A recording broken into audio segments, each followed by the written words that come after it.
We experienced every single kind of bill that you could experience as far as what other bands we're going to play with. You know, we played with the hardcore scene, we played with the hip-hop scene, we played with the punk rock scene and the indie scene. And I guess we kind of accredit a lot to all of those different scenes. You know, you'd be surprised how much we draw from the hardcore scene, you know, as far as how we put on a show, how we perform and kind of lay everything out for our, you know, with our music when we play. And it's interesting to see, you know, how all these scenes and all these bands that we kind of grew up playing with have influenced us. And I don't know, I guess we're influenced by our hometown for sure. You know, they deserve a shout out, I guess.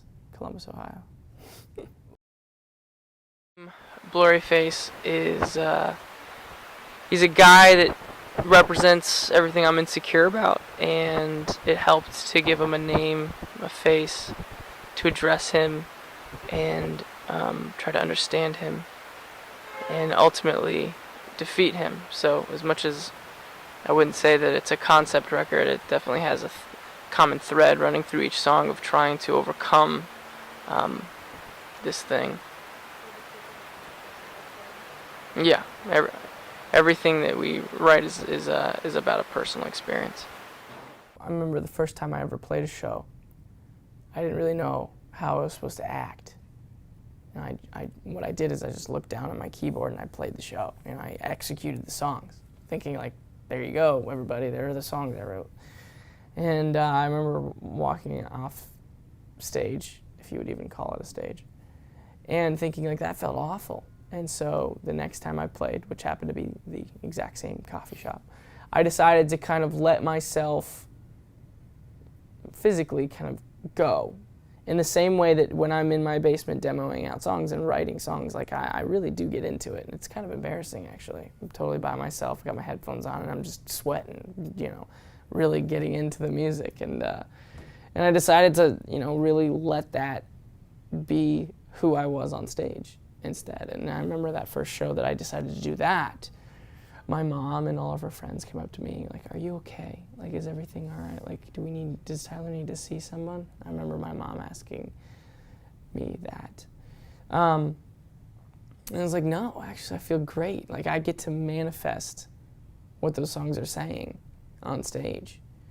And I'm just lucky I found, you know, another guy who believes in doing that, you know, hitting his drums as hard as he can to you know, if it's not to put on a show, it's for himself, because we get something out of playing music. We truly do. And we're just pumped that we have some songs that are dramatic and dynamic enough to kind of keep everyone's attention. Right.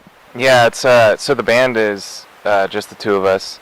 I play the drums, he plays the piano, some ukulele, and a little bit of synth, a little bit of bass. I play the trumpet in a song.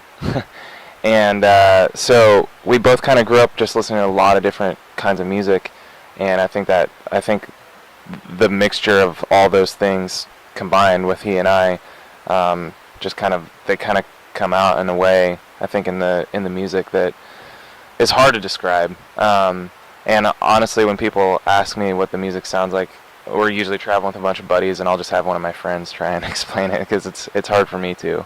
But it's just a